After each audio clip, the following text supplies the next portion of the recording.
just after the middle of last year because I'd had a very difficult experience.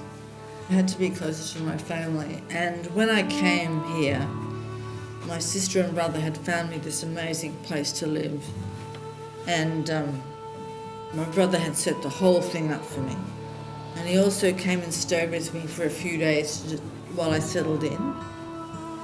And he used to get up at 5 o'clock in the morning, and because I wanted to spend time with him, that was the only way I could spend time with him. So I got up at 5 o'clock in the morning too, which was just bizarre to me because I'd never ever got up early in the morning ever.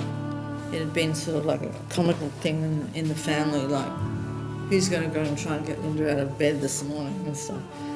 So we'd get up and we'd talk at home, and then he said, why don't you come out for a walk at 5 o'clock in the morning? I mean, I usually couldn't even walk at 5 o'clock in the morning, you know, because I have Parkinson's. And I'd be hobbling there beside him. I'd spent so many years being completely self-conscious, not wanting anyone to see me in my PD state when I wasn't walking properly or when I was out of balance. And there I was, walking beside my brother, long before I took my medication in the morning, stumbling, hobbling beside him. But because I was with my brother, I could do it. And even when he stopped walking with me, I felt the energy from the other people walking too. And when he stopped walking with me, I just kept walking. And it was an amazing way to sort of get to know the place every morning, to be out there with all the other walkers. The thing that really struck me though was when it started to rain, and I just kept walking. I mean, and again, this was beyond my comprehension that I would make myself cold and wet in the rain.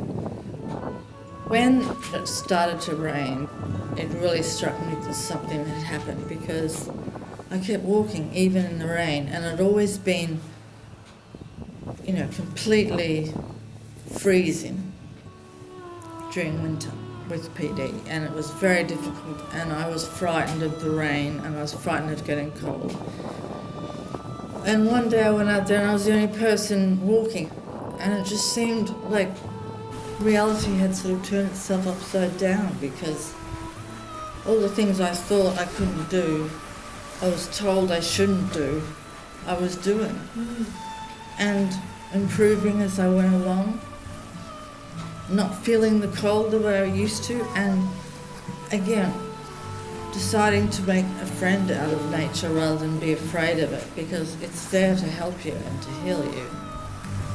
The thing about PD is when you first get diagnosed, you'll get a list of all the things that's going to happen to you. You're going to stop being able to walk, you're not going to be able to smell anything, you're going to have constipation, gradually your handwriting will be indecipherable.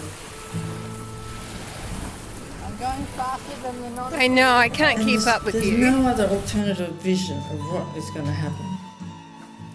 And I just see my experience with PD is constantly overturning those expectations.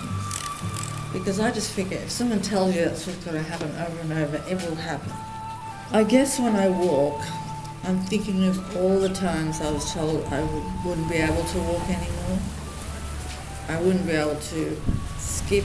I wouldn't be able to be balanced. I wouldn't be able to walk on the edge of the pavement and not fall over into the water.